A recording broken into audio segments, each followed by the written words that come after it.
Welcome to the Romance of the Three Kingdoms podcast. This is episode 47. Last time, on his third attempt, Liu Bei finally got to meet Zhuge Liang, and the man did not disappoint.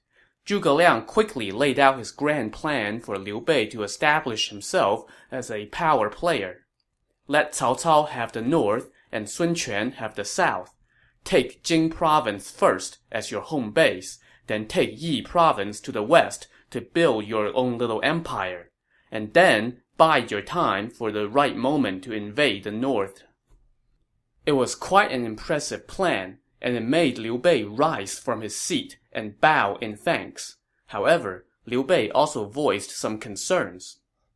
"Master, your words have opened the thicket that had blocked my view and parted the clouds so that I can see the sky.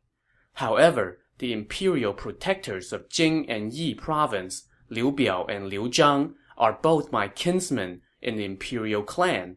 How can I bear to take what is theirs?"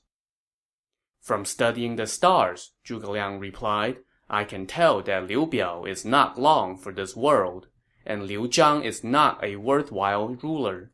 Both of these territories will belong to you in time."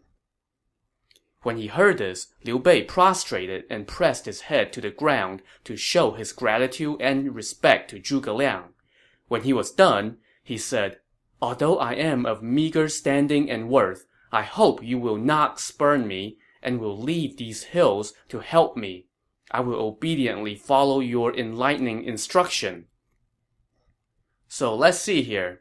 You, a man who has no army to call his own and who oversees a meager county, want me, a recluse of great repute, to leave my scenic, peaceful, thatched hut in the monkey-filled bamboo groves. Monkeys! Bamboo groves, for crying out loud! To help you beat seemingly inestimable odds and piece back together a fractured empire? Well, even if he was willing, Zhuge Liang simply could not let this opportunity pass without bargaining for a bigger paycheck, more vacation days, or something. "I have long been content to till the soil here," he said to Liu Bei. "I am too lazy to answer the demands of the outside world. I cannot oblige." This response brought Liu Bei to tears. "Master, will you not think of the poor souls of this land?" He says he wept so hard that his sleeve was soaked through as he wiped his eyes. Seeing how earnest Liu Bei's entreaty was, Zhuge Liang relented. "If you will have me, general, then I will do what little I can to help you." Liu Bei was ecstatic. He immediately called in his brothers Guan Yu and Zhang Fei, who had been waiting out by the front gate this whole time, and told them to pay their respects and offer up the gold and gifts they had brought. Zhuge Liang tried to decline because, well, it's the Chinese thing to do. Liu Bei insisted, which was also the Chinese thing to do. "Think of this not as a formal petition for a man of great worth, but simply as a humble token of my appreciation," he said to Zhuge Liang. Since he put it that way, Zhuge Liang at last accepted. That night, Liu Bei and his brothers stayed in Zhuge Liang's home. The next morning, Zhuge Liang's younger brother, Zhuge Jun, returned from running errands. Zhuge Liang told him, "The imperial uncle has bestowed upon me the honor of paying me 3 visits. I have no choice but to leave and help him. You must tend to our fields here. Do not let them lie fallow. Once my task is done, I will return to live in seclusion once again." In later times, a wistful poem commented on this remark. About to soar, he felt himself drawn back. His task complete, he will think of these parting words. Only for the monarch and his pleadings did the star fall on the autumn windswept plains. It's pretty difficult to overstate the significance of this moment, because it's here that the novel really turns and we actually begin to see how we will end up with 3 kingdoms instead of just one kingdom being run by Cao Cao and his invincible army. Zhuge Liang is pretty much the pivotal character in our story, and we will have ample opportunities to see why as we continue. But a momentous occasion like this simply cannot pass without at least one more poem, right? So here's one. The supreme ancestor his snow-white sword drew, the silver serpent in the Mangdang hills he slew. He quelled the Qin, smote the Chu, and claim on the capital lay. After 10 scores passed, his line looked as though it would not survive. But in Luoyang did mighty Emperor Guangwu its fortunes revive. The throne remained secure until the reigns of Huan and Ling. Emperor Xian was moved to Xuchang as court rules were faltering. Bold spirits now rose at every turn. Cao Cao seized power, with the times aiding his rise. In the south, the Sun clan built their enterprise. Lost and sorely tried, Liu Bei roamed the land. Off in Xinye, he took to heart the people's lament. Nanyang's sleeping dragon dreamed great dreams. In his mind were strategies by the ream. Thanks to the parting advice that Xu Shu made, 3 visits to the thatched cottage did Liu Bei pay. Zhuge Liang, at the age of 3 times 9, packed his books and loot and left his fields behind. Take Jing province first and then the west. Here was a plan that could alter paths preset. Across the realm, his words stirred wind and thunder. With a smile did he juggle stars that held fate's wonders. Dragons ramped, tigers stalked, heaven and earth stood at peace. Through all time, praise of his name shall never cease. Once they returned to Xinye, Liu Bei treated Zhuge Liang as his teacher. They ate at the same table and slept on the same couch, spending all their time discussing the affairs of state. Cao Cao has created a lake in Ji province to train his navy, Zhuge Liang told Liu Bei. This shows that he intends to invade the south. We should send spies across the river to check out the situation. Liu Bei agreed and sent men across the Yangtze River to see what is up in the Southlands. So, what is up in the Southlands? We haven't visited this part of the empire since episode 36, a good 11 episodes ago. When we last left off, Sun Ce had died in the year 200, and his younger brother Sun Quan had taken over the family business of ruling the region. Sun Quan was just 18 years old at the time, but he managed to consolidate his hold on the Southlands and made a big effort to recruit talented people into his service. He even opened a guest house in Kuaiji to welcome such men. Thanks to the 3rd century equivalent of a LinkedIn network, aka scholars recommending their best buds, Sun Quan managed to add a bunch of new faces to his staff of civil advisors as well as his officer corps. I could rattle off a long list of names here, but I'll just skip it for now and address each of these characters as they come up over the course of our narrative. But the early years of Sun Quan's reign were not all sunshine and lollipops. He faced both external threats and internal unrest. On the external front, in the year 202, Cao Cao had defeated Yuan Shao, who died soon thereafter. Riding high, Cao Cao sent an envoy to the Southlands demanding that Sun Quan send one of his sons to the court to serve as an attendant to the emperor. Sun Quan went back and forth on this, so his mother, Madame Wu, summoned the general Zhou Yu and the civil advisor Zhang Zhao to discuss this. Now remember that these two were the highest-ranking military and civilian officials in Sun Quan's service, and the 2 guys whom his brother had entrusted to aid him in his rule. This is a move by Cao Cao to control the lords of the land, Zhang Zhao said. If we do not comply, it might incite him to invade the Southlands, in which case our situation will be dire. However, Zhou Yu disagreed. General, he said to Sun Quan, since you have inherited your father and brother's power, the 6 districts of the Southlands have fallen in line. Our troops are strong, our provisions plentiful, and our officers and soldiers are willing to fight hard for you. So why would you allow yourself to be forced into sending a son to Xuchang as a hostage? Once you do so, you will have no choice but to ally with Cao Cao. If he summons you, you would have no choice but to go, and then you will be a puppet. Why not refuse and wait to see how the situation evolves before deciding on a response?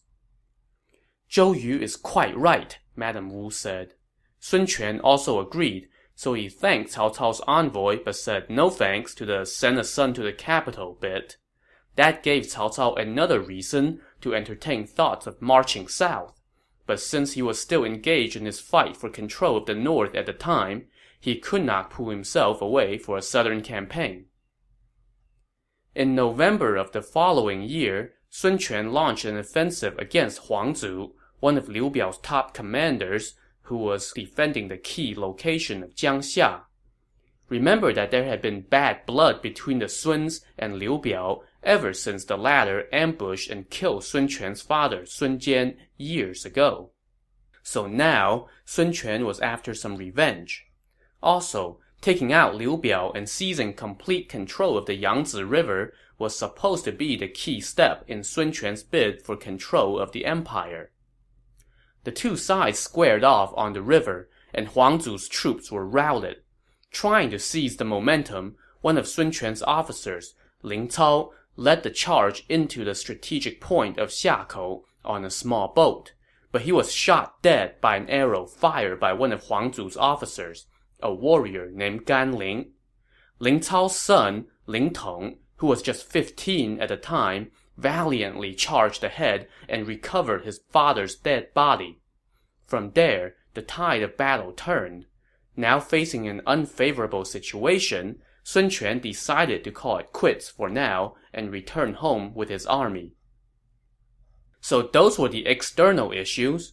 As for problems from within, they had to do with one of Sun Quan's younger brothers, Sun Yi, who was the governor of the city of Danyang. This Sun Yi was an intransigent and hard-drinking man who often whipped his soldiers when he got drunk. It's not hard to imagine someone like that making enemies, and so he did. Among them were the district military inspector Gui Lan and the assistant governor Dai Yuan. These two had long harbored thoughts of killing Sun Yi, and they found a willing collaborator in Bian Hong, one of Sun Yi's attendants. Together, the three concocted a scheme.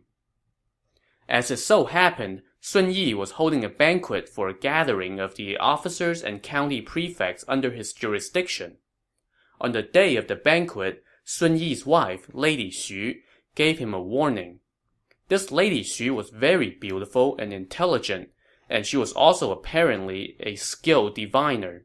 That day, her divination predicted a coming calamity, so she advised her husband to skip the banquet.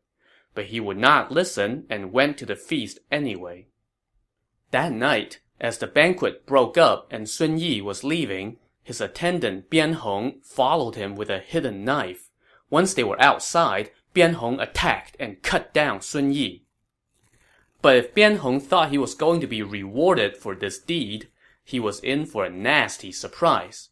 His two collaborators, Gui Lan and Dai Yuan, quickly pointed a finger at him and had him executed in public for assassinating the governor.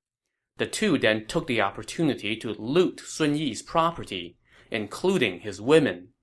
Gui Lan was captivated by Lady Xu's beauty, so he told her, "I have avenged your husband's death, so you must give yourself to me or die." "I cannot bear to be with someone else so soon after my husband's death," Lady Xu said. "Can you wait until the last day of this month? At that point, I will make the necessary offerings and remove my mourning clothes. Then we can marry." Gui Lan agreed, but this was one instance where demanding instant gratification would have been the smart thing to do. Because while he was waiting, Lady Xu was plotting. She secretly summoned two officers who were her husband's confidants. When they went to her home to see her, she wept and said to them, "When my husband was alive, he often told me of your loyalty and honor. Right now, the traitor Guilan and Danyang have conspired to assassinate my husband, and then blamed it all on Bianhong. They have taken my property and my maids, and now Guilan wants my body. I have told him yes for now, to keep him at bay. You two should send someone to inform our lord Sun Quan, and come up with a plan to kill the traitors and avenge this humiliation. I would be eternally grateful." At that, she prostrated on the ground. The two officers were brought to tears by her words and told her, "We received great kindness from your late husband. The only reason we did not follow him in death is because we are planning to avenge him. How can we dare to not do our best to carry out your orders?" Now, these two officers do have names in the novel, but this whole story is really just a very brief diversion in our narrative, so I'm not going to throw out two more names here that will never get mentioned again once we wrap up this little diversion. In any case, it's not all that important to the story anyway. The two officers sent a secret message to Sun Quan, and then devised a scheme to move against the traitors. When the last day of the month arrived, Lady Xu first summoned the two officers and had them hide behind the curtains in her quarters. She then made the proper offerings to her dead husband, and then removed her mourning clothes, bathed and perfumed herself, and dressed for seduction. She spoke and laughed with artful ease and grace. When Guilan heard about this, he was delighted and ready to get what was coming to him. That night, Lady Xu had her maid invite Guilan to her home, where she drank with him in the main hall. When Guilan was good and drunk, Lady Xu asked him if he wanted to go to her quarters. He, of course, said yes. But as soon as Guilan stumbled into her quarters, Lady Xu shouted, "Generals, where are you?" At that, the two officers jumped out from behind the curtain with knives in hand. Guilan was caught off guard. The first slash of the blade sent him tumbling to the ground. The second slash finished him off.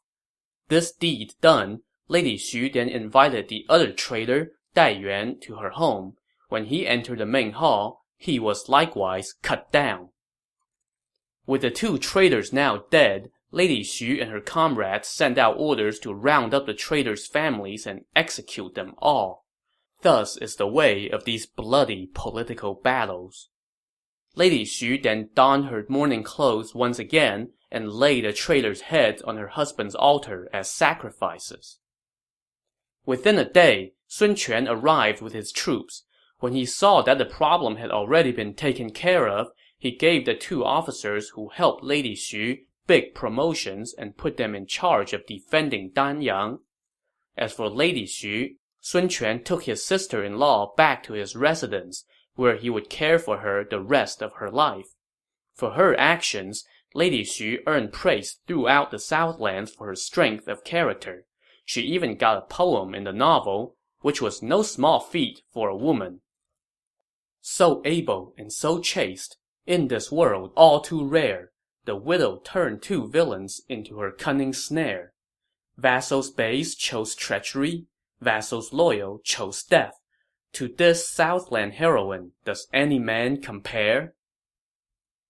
So now, all the rebels in the Southlands have been quelled, and Sun Quan boasted a navy that had more than 7,000 ships. He appointed Zhou Yu as his supreme commander, and put him in charge of both the army and the navy. In the year 207, which was the year when Cao Cao launched his campaign into the northern desert to finish off Yuan Shao's sons, Sun Quan's mother, Madame Wu, fell gravely ill. She summoned Zhang Zhao and Zhou Yu to her deathbed. "I was originally a woman of the region of Wu," she said, "but my parents died when I was little, and I moved to the region of Yue with my younger brother and later married into the Sun family and bore 4 sons. When my eldest son Sun Ce was born, I dreamed that the moon was entering my body. And then when I bore my second son, Sun Quan, I dreamed that the sun was entering my body. The diviners said that these were auspicious signs. Unfortunately, Sun Ce died young and left the Southlands to Sun Quan. I hope you will all work as one to help him. I would die without regret." She then told Sun Quan, "You must treat these two gentlemen as teachers. Do not slight them. Also, my sister and I both marry your father, so she should be considered your mother as well. After my death, treat her as you would treat me, and take good care of your younger sister, and find her a good husband." And with those words, she died. A grief-stricken Sun Quan wailed and duly prepared the proper funeral arrangements. When spring rolled around, Sun Quan began discussions of attacking Huang Zu once again. Zhang Zhao, however, was against it. "We are still in the first year of the mourning period," he said. "It is not the time for military campaigns." But Zhou Yu was not so patient. "We cannot wait to avenge this humiliation," he said. With his top two advisers at odds, Sun Quan was struggling to make up his mind. Just then, one of his generals, the district commander Lu Meng, entered and said, "I was guarding Dragon's Gorge when Huang Zu's officer Gan Ning came to surrender. I questioned him in detail and found him to be a man of considerable learning, strength, and honor. He used to lead a gang of desperados who made a living raiding on the river. He wore around his waist a brass bell, and the sound of it always sent people running. They called him Bandit of the Colored Sails because he used silk from the riverlands in his boat's sail. Later, he disavowed his old ways and led his gang to submit to Liu Bei. But when he saw that Liu Bei was unworthy, he wanted to come serve the Southlands, but Huang Zu convinced him to stay at Jiangxia. The last time we defeated Huang Zu, it was only because of Gan Ning that Huang Zu was able to reclaim Xiakou. But Huang Zu treated him with little respect. Huang Zu's commander Su Fei often tried to recommend Gan Ning to Huang Zu, but Huang Zu always said, "He's just a pirate. I cannot give him an important position." So Gan Ning held a grudge against Huang Zu. Su Fei knew what he was thinking, so he invited Gan Ning to his home for wine and told him, "I have recommended you to my lord many times, but to no avail. Time flies, so you must think of your future. I will make you a magistrate in Zhu County, and you can look for a new master from there." So Gan Ning was able to cross Xiakou, Lu Meng continued. "He wants to come serve the Southlands, but was afraid that we would hold a grudge against him for previously helping Huang Zu and killing our officer Ling Cao. But I told him that your lordship thirsts for men of talent, and will not hold old grudges. Besides, at the time, we were each acting out of loyalty for our own masters, so how can we hold that against him? So Gan Ning has crossed the river with his men to present himself to you. I beg to know your will." Sun Quan was jubilant upon receiving this news. "If I get General Gan, I will defeat Huang Zu for sure," he said. So he told Lu Meng to bring Gan Ning in. After they exchanged greetings, Sun Quan told Gan Ning, "General Gan, your coming here has won our goodwill. Rest assured that we hold no grudges. I would like for you to teach me how to defeat Huang Zu." "The Han's rule hangs by a thread," Gan Ning said. "Cao Cao will usurp the throne sooner or later, and he will surely try to take Jing province. Liu Bei is a man with no vision, and his sons are too foolish to keep what he has built. Your lordship should make a move on Jing province sooner than later, otherwise Cao Cao will stake a claim to it first. Right now, you should first attack Huang Zu. He has grown old and senile, and is obsessed with profit and gain. He infringes on the interests of his officials and demands much from his people, so dissatisfaction is widespread. His military equipment is in disrepair, and his army lacks order. If your lordship attacks him, he will be destroyed for sure. After that, you sweep westward, take Chu Pass, and set your sights on the riverlands. In this way will your hegemony be achieved." "This is precious advice," Sun Quan said happily. So he ordered an offensive against Huang Zu, with Zhou Yu as the supreme commander, Lu Meng leading the vanguard, Dong Xi and Gan Ning as lieutenants, and with Sun Quan himself leading 100,000 troops.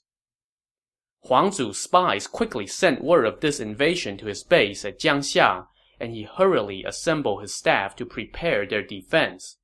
He made Su Fei his chief general and sent 2 other officers to lead the vanguard, mobilizing all of his forces to meet the enemy. Huang Zu's 2 vanguard generals each led a squad of warships and blocked the passage near Miankou. Each ship held 1,000 archers and crossbowmen. They also used heavy ropes to link the ships together to make them steady on the surface of the river. And then they waited for the enemy. When the army of the Southlands arrived, Huang Zu's warships beat the drums and rained down a torrent of arrows, keeping the enemy at bay and even pushing them back a few miles. But Gan Ning said to his fellow officer Dong Xi, "We have come this far, we must not turn back." So they rounded up about 100 small boats. Each boat held 50 veteran soldiers, including 20 rowers and 30 men who donned armor and wielded steel knives. Braving the oncoming hailstorm of arrows, these little boats dashed to the side of the enemy's warships and cut the heavy rope linking them. This caused the warships to drift apart. Gan Ning then leaped onto the main ship and cut down one of Huang Zu's vanguard generals. The other vanguard general abandoned ship and fled toward shore. Lu Meng, however, jumped onto a small boat alone, rowed after this guy, pushed into the mass of enemy boats, and started setting them on fire. Lu Meng then chased down the enemy general on the banks of the river and cut him down as well. At this moment, Su Fei, Huang Zu's chief general, had arrived on the banks with reinforcements, but the officers and troops of the Southlands all now stormed onto the banks to take him on, and they were way too much for him to handle. With his army routed, Su Fei tried to flee, but he ran into one of the Southlands generals, Pan Zhang. After just a few bouts, Pan Zhang captured him alive and took him to see Sun Quan. Sun Quan ordered his men to lock Su Fei up in a prisoner's cart, to be executed later when they have captured Huang Zu. Sun Quan then ordered his army to lay siege to Jiangxia day and night. Huang Zu, with his army decimated and his officers killed or captured, knew that he could not hold the city, so he abandoned the city and fled toward Jing province. But when he and a few dozen riders dashed out of the east gate of the city, they ran smack dab into the waiting arms of Gan Ning, who guessed correctly that this was what Huang Zu would do. "I did not mistreat you in the past," Huang Zu said to Gan Ning. "Why do you now press me so?" Well, Gan Ning begged to differ on Huang Zu's assessment of the treatment he once received. "When I was at Jiangxia, I rendered great service for you, but you kept calling me a pirate. What do you have to say for yourself now?" Realizing that he was not going to get out of this by talking, Huang Zu turned and tried to run. Gan Ning scattered his guards and gave chase.